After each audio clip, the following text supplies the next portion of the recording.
It started with the suitcase. Not mine, his. Navy blue Samsonite, tags still dangling like price-shamed ornaments, parked by the front door like it belonged there. Mom was already crying. Dad was pretending to care. And my brother Marcus? He just stood there, arms folded, lips curled into that same plastic grin he wore when he got away with stealing my Halloween candy in 3rd grade. That smug, untouchable look. I wasn't even surprised anymore. What did raise an eyebrow was the timing. Graduation day, mine and his. Twins, same womb, same day, different destinies. Classic, right? Only this wasn't some cute Hallmark drama. This was warfare in khakis. See, I walked across that stage with a state college diploma in hand, debt breathing down my neck like a lone shark with asthma. And him? He strutted off the private school podium with zero debt, a 3.1 GPA, a brand new BMW M3 waiting outside like it was part of some secret inheritance plan I'd missed. I didn't ask questions. Not yet. Instead, I helped Mom make dinner. Pot roast, his favorite. They didn't even ask what I wanted. I sat at the table like furniture, chewing through silence while Dad toasted our boy. That word hit like a belt buckle to the teeth. Then came the envelopes. He got his first. Hand-delivered by Dad, all proud and red-faced, clapping him on the back like they were frat brothers. From us, to help you start off right, Dad said. Marcus winked, slid his thumb under the flap, and out fell a pristine set of car keys with the BMW logo gleaming like a flipped middle finger. That's when Mom passed me mine. No eye contact. Just a tired little "here, honey." The envelope was thinner, lighter, like it had less future inside. I opened it slow. No keys, no cash, just paper. I unfolded it. My vision blurred. It wasn't a letter. It was a spreadsheet. Header. Lifetime expenses, Karen Elizabeth. I thought it was a mistake. Some weird clerical mix-up. But no, there it was, laid out like an obituary with decimal points. Formula cells, bold fonts, line items for everything from diapers, 1999 to 2001, to wisdom teeth extraction, 2018, $1,400. Even my first laptop was there, marked as non-essential academic aid. No note, no signature, just math. Cold, sterile math.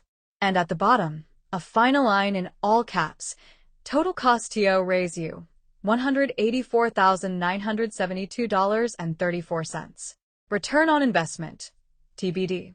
I didn't breathe. I just stared. The air got thick. My chest hollowed out like someone had reached in and scooped the meat from my ribs. My hands shook. Marcus leaned over. Looks like they made you the family expense report, huh? He said with a chuckle. I don't remember standing. I don't remember flipping the table.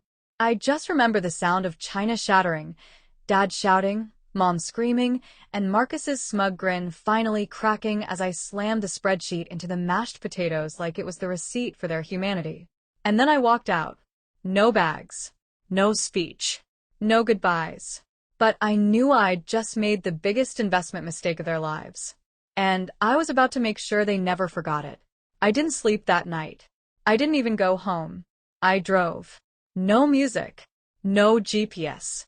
Just me and a half tank of gas, chewing on betrayal like it was a mouthful of glass. I ended up in a Walmart parking lot 3 towns over, watching a cleaning crew mop blood-colored soda off the tile floor through the front windows. Something about it made sense. Everyone's scrubbing up messes they didn't make. At 4:13 a.m., I booked a room at a Motel 6 under a fake name, Alex Monroe, the alias I'd once used to prank call my high school chemistry teacher. I stared at the ceiling for hours, replaying every scene from the last 24 years under a new lens. All the moments I thought were just bad luck or growing pains suddenly rearranged themselves into something uglier. How they sold my PlayStation to help pay for his SAT tutor. How I got a cake from Kroger for my 16th while he got a backyard pool party with a DJ and fog machine. How they forgot to show up at my senior art exhibit because Marcus's lacrosse banquet ran late. This wasn't favoritism. This was systemic neglect dressed in khaki and casseroles. By morning, I had a plan. Not revenge, resurrection. I wasn't going to cry to therapists or start a blog. I was going to build something so blinding they'd have to wear sunglasses just to Google me. The only problem? I had $187 in my checking account and a piece of shit Honda Civic with a cracked windshield and one tire held on by a prayer and duct tape. So I sold the Civic. Craigslist. Cash only. Some guy named Randy picked it up and said, "This thing's got personality," which is Ohioan for "you're screwed, kid." I pocketed $1,000 and took a bus to the city. I crashed with a guy I barely knew, Ethan, an old dorm mate who once helped me cheat on a geology midterm. He had a shoebox apartment that smelled like ramen and wet ambition. No space, no privacy, just 2 laptops and the kind of hunger you only see in people who've been repeatedly kicked in the teeth and still smile. "You still know how to code?" "Enough to fake it," he grinned. "Good. We're building something." That week we started scraping resale data from liquidation sites. Ethan had a theory: if you know what's about to get discontinued, you can predict what desperate inventory managers will throw on clearance next week. We coded all day, split microwavable burritos, barely slept. On the 5th night, Ethan found me standing by the window, staring at a billboard that said, "Dream big. Live clean." I was chain-smoking his American spirits, even though I don't smoke. "You good?" he asked. I held up my phone. On the screen was an Instagram story from Marcus. Him, poolside, shirtless, 2 girls in bikinis, and that damn BMW in the background. Caption: "Hard work pays off. #no handouts. #blessed." I didn't say a word. I just zoomed in on the license plate. The bastard personalized it. GR8 full one. I laughed. The kind of laugh that makes people nervous. "Change of plan," I told Ethan. "We're not just building something. We're going to bury something too." Because it turns out I'm not the only one with skeletons in the family closet. And some of them still had receipts. The first skeleton surfaced 2 weeks later, wrapped in khakis, doused in cologne, and wearing my father's fake smile. Ethan and I were deep in code, hunting prediction models on liquidation truckloads from a bankrupt chain of home decor stores, when my phone lit up with a notification. Unknown number. The message was short: "Your dad's been dipping into Marcus's college fund. Ask me how I know." No name. No follow-up. But it came with a screenshot, an internal Wells Fargo transfer slip dated 2 months before graduation. $15,000 moved from an account labeled Marcus Trust, educational use only, to something ominous and generic: operational account. The name on the transfer: Donald E. My last name? My father. I stared at the screen like it was a ghost. "Dude," Ethan muttered, squinting at the image. "That your pops? What the hell is he funding?" Operational account sounds like he's laundering his dignity. I didn't answer. I was already dialing numbers, logging into accounts I hadn't touched in years, digging up old passwords from the swampy corners of my brain. If this was a war, that transfer slip was the enemy's supply line, and I was about to burn. Over the next 48 hours, I found 3 more transfers. Smaller amounts scattered across 4 years. All pulled from the Golden Boys Trust. Not one touched mine, because mine never existed. That spreadsheet they gave me was the only accounting they ever did for me. Ethan leaned over, his voice low. "You gonna tell your brother?" I thought about it. About sending Marcus a nice little PDF attachment labeled, "How Dad Bought His Office Desk with Your Future." But something colder clicked into place. "No," I said. "I'm gonna let him find out the hard way." See, the thing about Marcus, he never questioned anything. Never wondered why his car insurance was magically paid, how his new apartment came fully furnished with West Elm furniture he sure as hell didn't buy. He thought he earned it. Thought that BMW was his coronation gift for being the chosen one. And I was going to let that illusion rot from the inside out. In the meantime, Ethan and I got louder. The app we were building, Research AI, was working. Too well, honestly. We flipped discontinued patio sets for 300% profit, caught wind of a chain pharmacy overordering their summer sunscreen stock, and beat their liquidation by a full 10 days. Pure profit.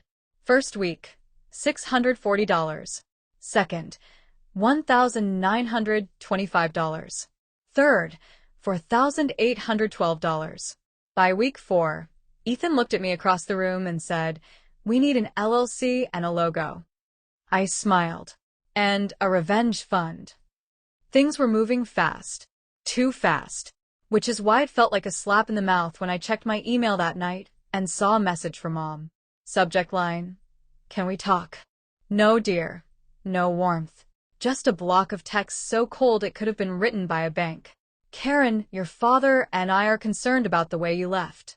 We feel that your behavior at dinner was uncalled for and dramatic. We understand you were disappointed, but life isn't always fair. We've done the best we could." Marcus was rewarded for his attitude and consistency. If you'd shown more of that, maybe things would be different. That's just something to reflect on. Hope you're doing well. Mom. I read it 3 times. Every word was a paper cut across my gums. She called abandoning me a reflection opportunity.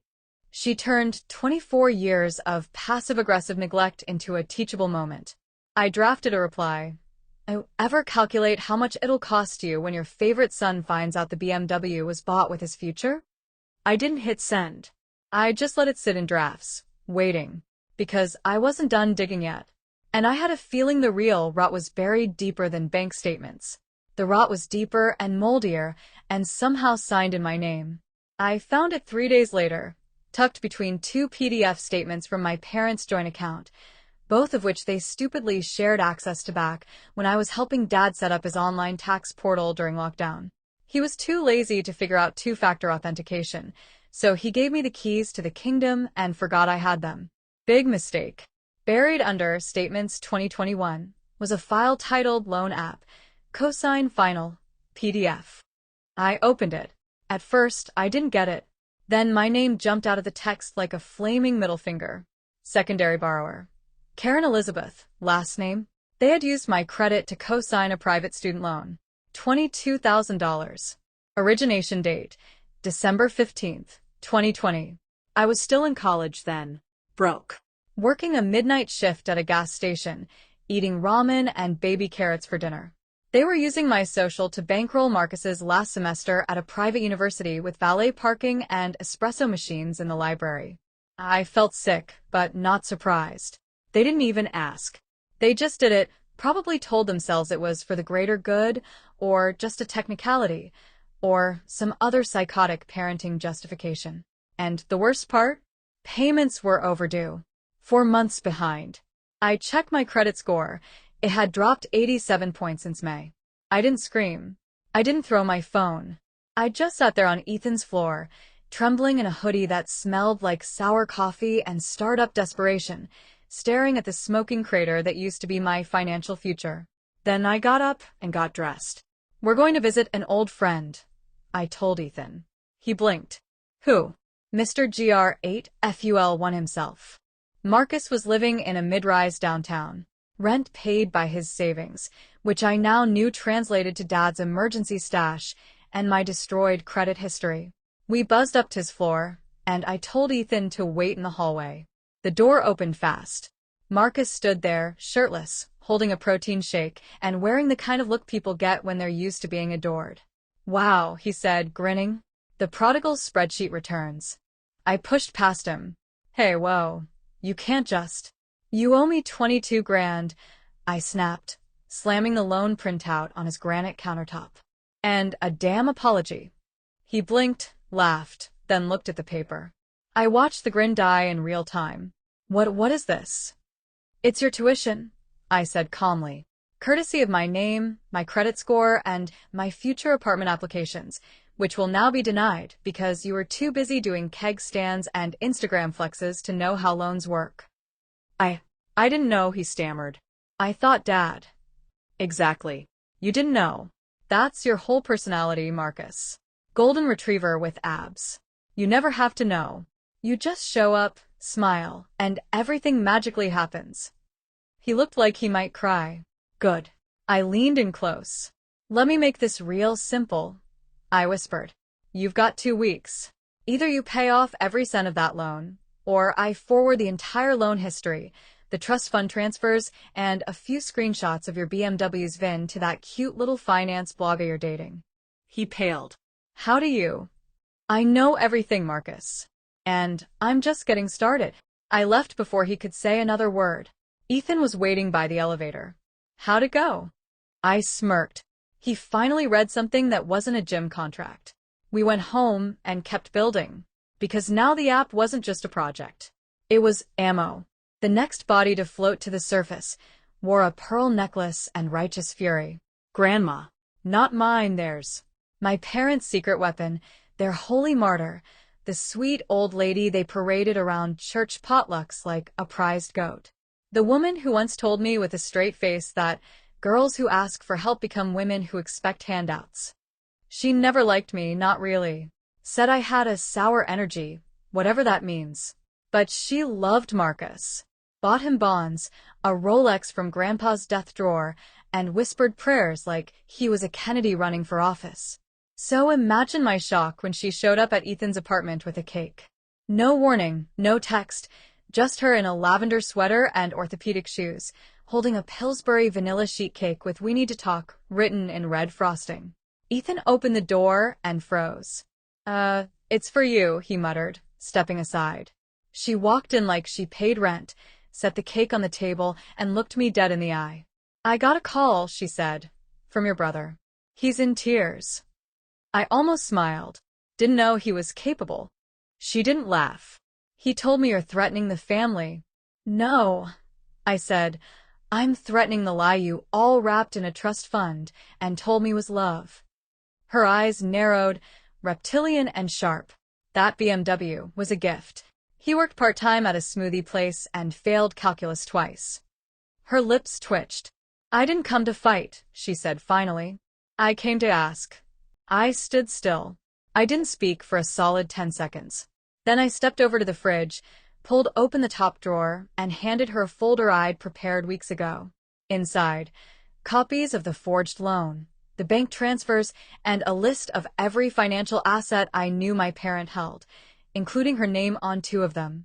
"I want them to pay off the loan," I said quietly. "I want my name off everything.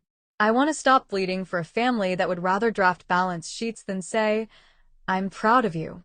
She leafed through the folder, didn't blink once. But I could see her jaw tighten like she was chewing glass. "You could ruin them." "Maybe," I said, "but I'd rather rebuild me." She looked up. "And if I pay it?" My breath caught. I hadn't expected that. Not from her. Not ever. "You do that," I said. "If," she snapped. "Don't get cute. Then we're square," I said. No leaks, no revenge tour. Just peace. She stared at me like she was trying to see if I'd grown teeth overnight. Then she picked up the cake, nodded once, and left. The door clicked shut. Ethan exhaled like he'd been holding his breath for a week. What just happened? I turned to my laptop. "Leverage," I said. "And now we wait." But the waiting didn't last long, because 2 days later, I got a notification. "Incoming wire, $22,147.92. Memo, for your future." That's all. No name, no smiley face, just the money. Clean, quiet, surgical. I stared at the screen, my hands shaking, not from joy, but from rage. Because even now, even after everything, they still couldn't say they were sorry. I thought the wire transfer would close the chapter. It didn't. It opened a whole new one, where silence became the new form of control. After the money hit, they all went ghost. Mom stopped liking my photos on Facebook. Dad didn't text his usual passive-aggressive "happy birthday, hope you're staying out of jail." Even Marcus went radio silent, which was fine by me until I found out why. Ethan burst into our shared office one morning, holding his phone like it was radioactive. "You seen this?" It was a Reddit thread titled, "My sister extorted my family over a car gift. Is this financial abuse?" Marcus's username was obvious, GR8Fulson94. They weren't silent, they were rebranding. They turned me into a villain in a story they were telling to strangers. But I didn't want petty revenge anymore. I wanted witnesses. So I hired a PR consultant named Brianna, and we published my story as a case study. The cost of being second, what a spreadsheet taught me about family, debt, and self-worth. It went viral in ways I never expected. 3 million views in the first week. By day 10, I had 3 book offers, 2 documentary producers calling, and a podcast appearance that crashed their servers when it went live. But the real victory wasn't the numbers. It was the comments. Thousands of people sharing their own stories about being the family scapegoat, the forgotten child, the one who got the spreadsheet instead of the car keys. I wasn't just telling my story anymore. I was giving voice to an entire generation of second-choice kids who'd been gaslit into believing they deserved less love because they demanded equal treatment. The podcast appearance was the turning point. Family Ties Unbound had 2.3 million subscribers, and the host, Sarah Chun, didn't hold back. "So your parents literally gave you an itemized bill for raising you?" she asked, incredulous. "Down to the cent," I said, "including non-essential academic aid for a laptop I needed for school. And your brother got a BMW. A BMW he couldn't afford, paid for with money stolen from his own trust fund and loans taken out in my name without my knowledge." Sarah paused. "Karen, I have to ask, do you think your parents love you?" I'd been avoiding that question for months. But sitting there, with millions of people listening, I realized I finally had an answer. "I think they love the idea of me," I said slowly. "The compliant daughter. The one who'd accept crumbs and call it a feast. But me? The real me? The one who asks questions and demands accountability. No. They don't love her. They never did." The episode shattered download records. My phone didn't stop buzzing for 3 days straight. Interview requests, speaking engagements, a literary agent who wanted to represent my memoir. But it was Marcus who broke the silence first. A week after the podcast exploded, after the Medium post hit 4.2 million views, and I got an offer to speak at a conference about generational trauma, my phone lit up with a call from a number I didn't recognize. But I knew it was him. I let it ring twice, 3 times, then picked up and said nothing. "Is it true?" His voice cracked like cheap vinyl. "Was any of it true?" I let the silence stretch. "You tell me, Marcus. Did I lie?" He didn't answer. Instead, he said the one thing I never expected to hear from him, not once in 24 years. "I didn't know. About the loan, about the transfers, about any of it." And for a second, I almost believed him. Until he added, "Mom said you were going through something. That you always needed more attention, always caused drama. She said the podcast was just another way for you to play victim." There it was. That family virus. The idea that asking for equal was demanding extra. That standing up for myself meant I was unstable, ungrateful, manipulative. I bit my cheek so hard I tasted blood. "You think this was about attention?" I said quietly. "You really think I torched my relationship with our entire family for podcast views?" "No," he said, and his voice broke completely. "I think you were waiting your whole life to feel like you mattered. And when you didn't get that from them, you lit a match. That one hit. Not because it was wrong, but because it was too right." "What now?" he asked. "You just keep going? Keep trashing us online?" "I didn't trash anyone," I said. "I told the truth. If the truth hurts, that's not my problem." There was a long pause. Then he asked the real question, the one that had been rotting behind his teeth since the day I walked out. "Do you hate me?" I thought about that, about the sleepovers he got, and I didn't. The new sneakers, the praise, the effortless way he moved through life, golden and dumb, and loved for it. But also about the fact that he didn't ask to be the favorite. That maybe, just maybe, he was another cog in the same broken machine. "No," I said, "but I don't trust you. And I definitely don't miss you." He breathed in like that hurt. "Good. I found out about the trust fund," he said quietly. "About what Dad did. I'm trying to pay it back.